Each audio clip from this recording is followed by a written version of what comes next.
Été 1764. Des attaques d'une effroyable atrocité sont relatées en Gévaudan. Le roi dépêche ses meilleurs enquêteurs, en vain. 3 années durant, la bête frappe sans relâche. La terreur s'installe en Gévaudan. La Bête est un sublime jeu créé par son auteur Charlec et illustré par Anne et Seb. Pas Sébastien de notre équipe, vous vous en doutez, ses talents sont beaucoup moins efficaces en termes de design et de dessin. C'est un jeu qui se joue à partir de 12 ans, des parties d'environ 1 heure, et ça va se jouer de 1 à 5 joueurs. Mais alors, qu'est-ce que c'est vraiment La Bête ? La Bête est un jeu de track asymétrique en 1 contre tous. Un joueur incarne la bête du Gévaudan. Les autres joueurs, eux, incarnent les enquêteurs. Nous ne connaissons pas l'identité de la bête. Est-ce un homme, un fauve ou le diable en personne ? C'est toute la question. À chaque manche, la bête choisit secrètement une destination et laisse quelques traces derrière elle. Dans le même temps, les enquêteurs vont également se déplacer. La bête va ensuite faire couler le sang. Si les enquêteurs se sont bien débrouillés et que l'un d'entre eux est sur le même lieu que la bête, il peut alors tenter de découvrir son identité. Mais attention, tous les enquêteurs ne peuvent pas enquêter sur toutes les traces. Coopération et communication seront donc de mise pour réussir à coincer le joueur incarnant la bête.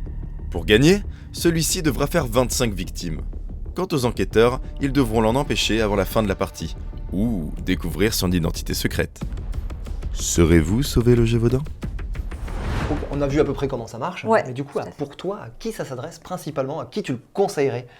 Alors moi, comme ça, j'ai envie de le conseiller aux amoureuses et aux amoureux de Murder Party. Les Murder, vous connaissez certainement, c'est ce genre de jeu grandeur nature où souvent une personne n'est pas très sympathique dans la pièce, souvent a commis un crime, souvent un meurtre comme le nom l'indique, et il va falloir traquer et retrouver cette personne. Dans la bête, on sait déjà qui est le joueur qui incarne la bête, mais on ne sait pas où elle est et qui elle est. Et je retrouve cette tension qu'on a aussi dans les Murder sur un jeu de plateau. Ouais, ce côté un peu recherche d'indices, ce côté évolution du plateau au fur et à mesure. En fait, je te rejoins assez. Moi, j'ai mis en fait sur ceux qui aiment les séries à suspense. En fait, je trouve que par l'immersion, en fait, moi, je trouve que c'est le parti pris est réussi. Ils ont voulu faire quelque chose basé sur un fait historique dont on ignore tout, comme Mr. Jack, quoi. Enfin, il y a vraiment ce côté, c'est trop vieux pour qu'on ait suffisamment de preuves. Il y a tout un tas d'historiens qui se battent pour savoir qui a raison. Eh ben, ils en jouent. La bête, ça peut être un conte, ça peut être un loup, ça peut être une espèce d'énorme ours, ça peut être plusieurs choses. Du coup, le côté immersif avec des personnages qui existent, qui ont vraiment existé, qui ont vraiment participé à la traque de cette bête. Et je te rejoins sur le côté un peu suspense, le côté tension, le côté où on va avancer dans l'enquête et jusqu'à la fin, on ne sait pas si on va la trouver, si elle va se faire choper. Il y a vraiment ce côté un peu, je trouve, cliffhanger de fin de série ou de fin d'épisode. Essayer d'éliminer au fur et à mesure des suspects aussi, un peu le côté série policière, tout ça, tu élimines des suspects au fur et à mesure. Tu vas pouvoir enquêter sur je sais plus qui c'est ça en l'occurrence. Le compte. Sur le compte et te dire, c'est pas le compte. Ok, un d'éliminé, plus que 4 et tu continues comme ça au fur et à mesure jusqu'à trouver la bonne. C'est un jeu qui se joue de 2 à 5. Oui. Ouais, d'accord. Mais du coup, pour toi, ça se joue le mieux à combien ? C'est bon, tu sais à combien ça se joue au mieux ? J'ai une bonne idée. Moi aussi, j'ai une idée. Je sais pas si c'est la bonne, mais c'est la mienne. 1, 2. T'as vu, j'ai pas compté jusqu'à toi parce que j'ai mis 2. Ah, ok, on n'a pas du tout le même nombre. Ok, j'ai intéressant. hésité. Ouais. J'ai hésité entre 2 ou 5. Pourquoi 2 ? C'est intéressant. Pourquoi 2 ? Parce que j'y ai joué à 2 et j'ai joué à 4. Ouais. Et en fait, je trouve qu'à 4, 5, enfin à 4, ou 5 en fait, peu importe, quand on est un peu nombreux, parfois ça peut prendre un petit peu de temps pour les enquêteurs de savoir où placer, etc. Il y a de la réflexion, du coup c'est hyper intéressant, mais à 2, je trouve que ça va beaucoup plus vite. C'est beaucoup plus punchy parce qu'il y a une personne qui joue la bête et une personne qui joue tous les autres personnages. Okay. Et du coup, ça va assez vite et ça fait vraiment jeu d'affrontement à 2, je trouve. Ok, je vois. Et tu as ce côté vraiment où tu as une personne, juste la personne en face de toi qui te traque. Parce que j'ai joué à 2 en étant la bête et j'ai trouvé ça hyper cool d'essayer de m'échapper. Mais on perd ce côté réflexion qui est aussi hyper intéressant. Surtout réflexion et interaction. Ce qu'il faut savoir, c'est que quel que soit le nombre de joueurs auxquels vous jouez, vous allez jouer quand les 4 enquêteurs vont être joués, obligatoirement. Donc si vous jouez à 2, il y en a un qui joue la bête et les autres jouent et l'autre joueur joue les 4 enquêteurs. Si vous jouez à 4 ou 5, vous avez chacun le vôtre. Et moi, je trouve que c'est quand même plus intéressant parce que du coup, tu as la réflexion de plusieurs cerveaux et on est plus fort à plusieurs. En fait, c'est un jeu coopératif contre un, et le coopératif, je trouve qu'on est toujours meilleur à plusieurs, de voir le petit détail que l'autre n'avait pas vu, d'analyser autrement, de penser autrement en fait, de se dire attends, moi je vais prendre le contre-pied de ce qu'il pense, je vais faire mon avis et je vais aller là. À 5, on a chacun un personnage et on se pose pas de questions. À 4, il y en a un qui va être joué par un peu tout le monde et en général on se met d'accord, de toute façon tout le monde se met d'accord pour se dire bon moi je vais là, moi je vais là, moi je vais là. Faut pas trop se dire qu'on incarne un personnage en fait, c'est juste, il y a 4 personnages à gérer, on les gère. À 2, il n'y aura pas l'effet leader. Tu n'auras pas un mec qui peut dire toi tu fais ça, toi tu fais ça. Non. Tu perds ça, ouais. Je ne l'ai pas vu. Moi, je l'ai pas vu quand on a joué à 4. Je ne l'ai pas vu non plus parce que chacun a un peu. C'est logique de se dire attends, il avait été là. Et tout le monde discute.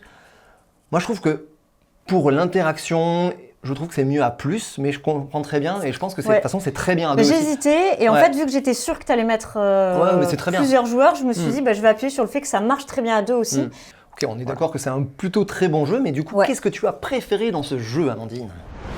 On est parti pour le top 3 des points positifs de ce jeu, de ce qu'on a aimé. Je te préviens, j'en ai pas 3 moi. Ah bah non plus. T'en as combien ? J'en ai 4 et je me suis réfréné. Pareil. Je pense qu'il y en a d'autres qui vont venir. Vas-y.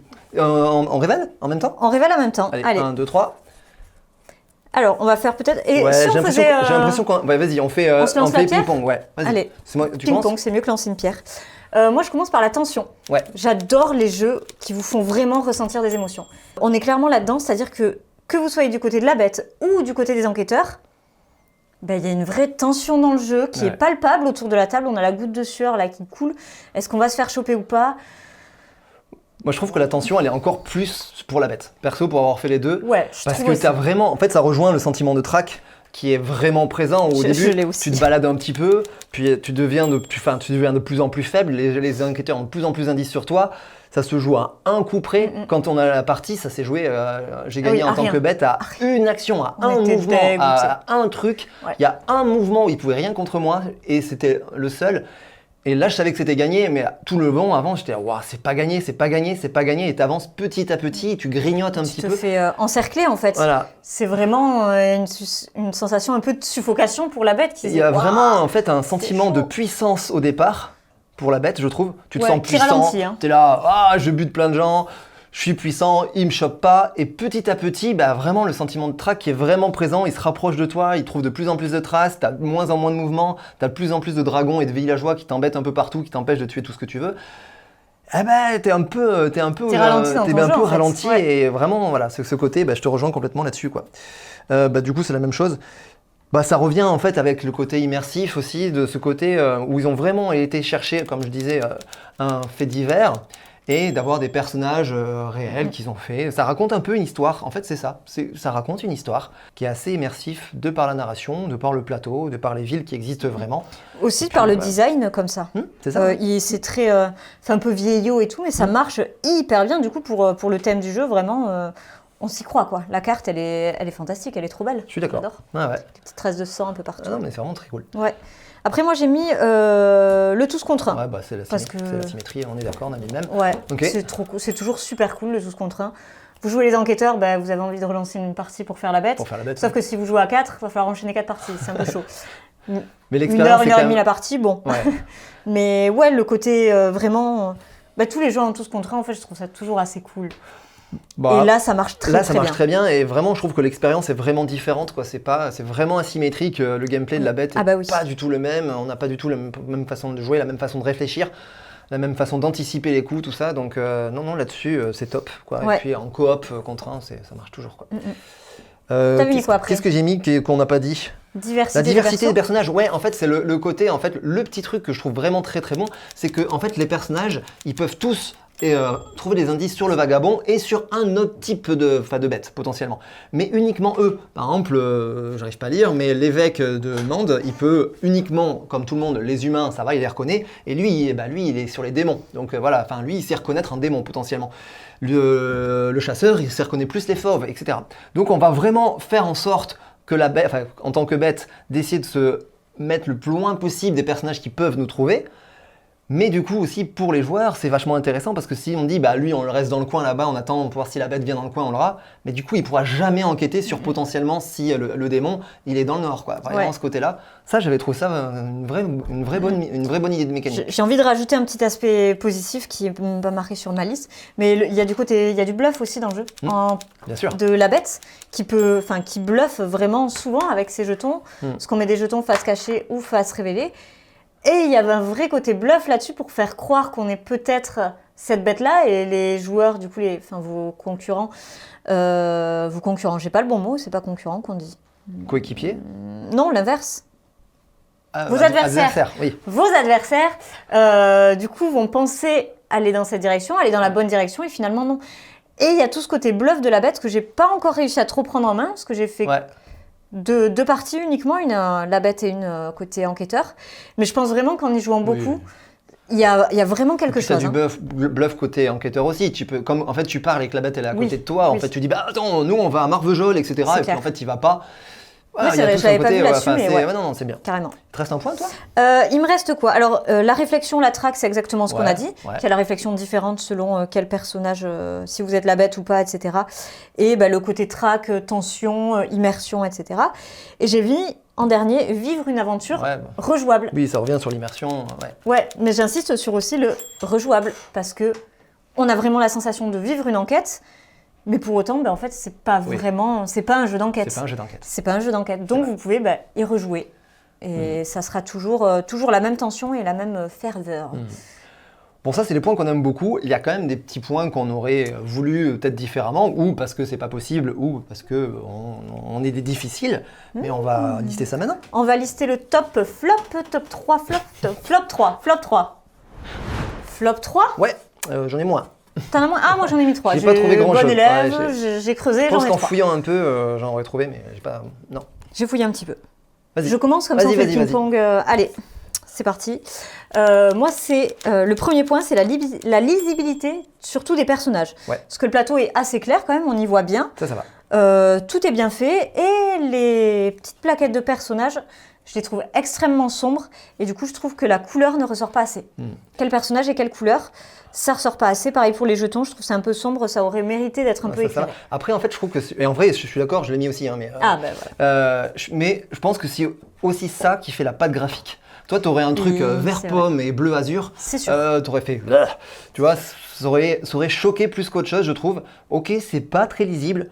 Mais une fois que tu as compris qu'en fait, que la bête, en fait, sur son plateau, elle les a aussi, c'est pas si gênant. C'est pas extrêmement gênant. Faut trouver des petits flops. Alors voilà. Non, mais en vrai, je suis d'accord. Ça manque de lisibilité. Mais du coup, en fait, pour moi, il n'y a pas de compte tour. Ça dure 12 tours et il n'y a pas de compte tour. Et du coup... c'est les cartes saison, les comptes tours, non ? Oui, mais tu vois, il n'y a pas un truc où tu sais vraiment où t'en es. Oui. Bon, c'est rien. C'est vraiment, ça ne change pas grand-chose. Pour moi, ça, c'est plutôt positif. Je déteste les comptes tours parce que j'oublie en permanence. Et du coup... Ah là, faut pas oublier parce que sinon, t'oublies de mettre le dragon. Oui, c'est ça. Voilà, mais pour moi, je préfère que ce soit comme ça, que ce soit un élément du jeu qui fait que tu comptes les tours, plutôt qu'un vrai compte tour. Oui, non, je suis d'accord. Non, il y a plus de cartes que de tours. Ok, donc c'est juste les petits... mais des fois, ils restent. Des fois, tu les mets pas. C'est vrai. Et c'est ça, en fait. Je veux dire, il manque un petit compte tour. Et pareil, ça, ils ont essayé de faire le plus ergonomique possible. Et je pense qu'ils n'auraient pas mieux fait. Mais tu récupères ton jeton 2 tours avant. Et tu récupères la carte d'il y a un an. Je l'ai là. Et en fait, il y a tout. Mais c'est les règles et c'est difficilement de faire mieux. Vraiment, c'est écrit, là, tu récupères le jeton bleu, ici. Et ici, tu récupères le jeton rouge, celui-là. Mais tu es quand même en train de regarder, de dire alors c'est quelle saison, j'en suis où, j'en suis là, je récupère cette carte. C'est pas dramatique, mais ça demande un petit gymnastique du cerveau pour la bête pour pas se planter. C'est ça. Alors je trouve que pour les cartes, ça va, parce que c'est logique. C'est aligné. C'est ça. Mais effectivement, moi j'ai mis le système de récupération des jetons bêtes. Parce que du coup, les cartes, tu en récupères une par an, et les jetons bêtes, tu as envie de faire pareil. Bon, alors non, parce que sinon le jeu n'est pas jouable. Mais oui, non, et du coup, voilà, c'est... Mais bon, ils n'auraient pas pu faire mieux. Vraiment, c'est indiqué et vraiment... C'est une contrainte du jeu, ça, qui est pas... C'est une contrainte qui est liée à la mécanique, quoi. Mais bon. Et le dernier que j'ai mis, c'est les cartes saison. Okay. Moi, j'aime bien. Mais je pense que ça va être un défaut pour certains. Bah non. Parce que les cartes, elles peuvent être positives pour la bête ou positives pour les enquêteurs. Tu ne sais pas sur quoi tu tombes. Ah si, positif positif bête, positif enquêteur. L'été et le printemps, c'est positif enquêteur. Automne, hiver, c'est positif bête. Tout le temps. J'avais pas remarqué. Eh ben si, là c'est que des trucs pourris pour les enquêteurs, la bête bouffe plus, elle est plus méchante, en hiver, en automne, elle est plus méchante, et l'été et le printemps, les humains ils sont bien, et du coup c'est plus bénéfique pour eux là. Ah, toujours la vitamine D, ça joue, hein. Alors, la vitamine D joue sur le moral des humains. Mais je savais même pas, du coup c'est pas vraiment un flop, c'est fou. Non, on en apprend tous les jours. Ça aurait été décalé, en fait je m'en suis aperçu en cours de partie, et peut-être qu'ils auraient dû le mentionner, et peut-être que c'est mentionné et que je ne l'ai pas lu. C'est possible. Parce qu'effectivement, je suis d'accord avec toi, je dis, ouais, ça fait 2 fois que c'est un truc positif, les gars, je veux bien un truc positif pour moi, et je l'ai appris, quoi. Et je l'ai compris après en lisant toutes les cartes, je vais, ah bah oui, c'est tout, voilà. Ok, bah mais effectivement, le petit point de règle, ou une tache de sang, ou un truc, c'est vraiment pour chipoter, quoi. Oui, c'est du gros détail. Ouais. Mais ok, putain, c'est fou, j'avais pas remarqué, quoi. Bah ouais. Bah voilà, bon. c'est des flops pas si floppy. Oui, non, c'est des floppies. C'est des floppies. Des floppinés. Ensuite, de quoi parlons-nous? Des jeux auxquels ça se rapporte le plus. Alors, si t'aimes quel jeu, t'aimeras la bête. Ou si t'aimes la bête, t'aimeras quel jeu. Ça marche aussi. Si t'aimes la bête, t'aimeras quel jeu. Je commence. Vas-y. Alors, l'évidence, c'est Scotland Yard, bien sûr. Mais, je l'ai aussi. Alors, Scotland Yard, pour moi, c'est vieillot. Oui. C'est pas jouable. En fait, c'est impossible de gagner en tant que Mr. X. Je l'ai pas noté, hein, j'ai pas mis Scotland Yard, mais c'est le précurseur de ce genre de jeu. En fait, c'est mon enfance, c'est cette génération-là, et peut-être comme vous, il y a plein de gens qui connaissent Scotland Yard, mais c'est pas jouable. Enfin vraiment, c'est actuellement, t'es là, waouh. Enfin, voilà. Partez sur des trucs comme ça, ou comme Whitechapel que j'ai noté. Whitechapel, il y a ce côté Jack l'Éventreur, pareil, fait réel. Même dans l'historique. Le thème est assez proche. Assez dur aussi, pareil, tu te sens assez puissant, et puis des fois non. On retrouve vraiment le même esprit. Bon, c'est très proche, vraiment 2 jeux très proches. Et donc, t'as mis... moi, j'ai mis Scotland Yard, parce qu'effectivement, c'est le précurseur de tout ce genre de jeu. Si vous n'avez pas joué à grand-chose dans ce type de jeu, Scotland Yard, c'est sûrement celui auquel vous avez joué, ou celui dont vous avez entendu parler. Donc, je trouvais ça bien de le mentionner. Après, j'ai mis une nouveauté qui vient juste d'arriver. C'est Mind MGMT, Mind Management, qui est un jeu pareil en 1 contre tous où on va traquer quelqu'un. Et il y a vraiment, vu qu'ils sortent à peu près en même temps en plus, forcément ça m'y fait penser. Mais les deux sont dans des ambiances tellement différentes, parce que le Mind MGMT, ça vient d'un comics. Et c'est dans une ville, enfin vraiment ça n'a rien à voir niveau ambiance. Mais niveau tension et tout, il se passe un truc aussi. Donc je trouve que les 2 jeux se rapprochent. C'est pareil, c'est un tous contre 1, j'y ai pas joué encore. Mais... C'est un tous contre 1, ouais. C'est un tous contre 1 avec une Track, personne les autres coop. Par contre, on joue chacun son personnage dans Mind MGMT, c'est pas une gestion de tout le monde. Et on va se déplacer comme ça et pareil, essayer d'arriver à tomber sur la même case et à trouver la bonne personne. Et après, moi j'ai mis Iron Sand. Alors tu me dis, mais pourquoi? Ouais. C'est à peu près ce que j'allais dire. Mais parce que en fait, à Iron Sand, il y a un côté tous contre un. En fait, il y a vraiment un côté coopératif contre un monstre qui est puissant, fort, où tu te dis on va jamais s'en sortir. Et au fur et à mesure, tu deviens de plus en plus fort, tu te rapproches et tu arrives à le battre. Tu vois, il y a vraiment cette tension tout le long d'une partie d'Iron Sand où au début tu dis ça va, ça passe, on est tranquille. Et puis plus on avance, là c'est l'inverse, plus le monstre devient fort. Et plus t'en chies des ronds de chapeau, quoi. Et voilà, il y a ce côté où quand tu le bats, quand tu tues son dernier point de vie, il y a une espèce de soulagement et on a vécu quelque chose. Et là, je pense que c'est pareil pour la bête, si elle arrive à s'en sortir au dernier coup ou si on arrive à la choper au dernier coup, il y a un côté un peu épique là-dessus, quoi. Donc moi, je trouve que c'est le genre de sentiment qu'on a dans ce genre de jeu qui te font vivre quelque chose, quoi. Mais c'est très bien que tu l'aies mis parce qu'effectivement, ça change complètement. C'est pas du tout le même genre de jeu. C'est pas du tout le même style de jeu, mais même mécanique, mais il y a une émotion qui va être semblable. Ouais. Et moi, en dernier, j'ai mis Cryptid. Parce que je sais que vous avez été nombreux à aimer Cryptid et je trouve que c'est la marche juste au-dessus. Non, alors, en plus, enquête et tension, que Cryptid, c'est vraiment du... on cherche et c'est très mathématique. Là, ça l'est un petit peu moins quand même. Mais il y a quand même un peu plus de règles ici que dans Cryptid. Même si Cryptid, moi, ça me fait fumer le cerveau. Je trouve ça terrible. C'est vraiment pas pour mon cerveau. Mais je reconnais que c'est un excellent jeu et la bête, du coup, est un petit palier au-dessus en termes de règles, en termes d'ambiance, etc. Mais on se creuse peut-être un chouïa moins la tête. Oh, quoique, je sais pas. Hein. C'est peut-être l'ambiance qui m'aide à me creuser la cervelle. Je sais pas. Je sais pas. Mais voilà, je trouve qu'il y a une cohésion entre ces deux jeux-là aussi. Et je pense que si vous avez apprécié Cryptid, vous apprécierez certainement aussi La Bête. Voilà, merci d'avoir regardé cette vidéo. Donc si ça vous a plu et que le jeu vous intéresse, n'hésitez pas à nous le commander, ça nous fera plaisir. Et puis merci à Multiverse qui a participé au financement de cette vidéo et qui nous a fait confiance pour produire un contenu avec un koala. Voilà, sur ce, je vous fais des bisous, n'hésitez pas à partager, liker comme d'habitude. Et puis...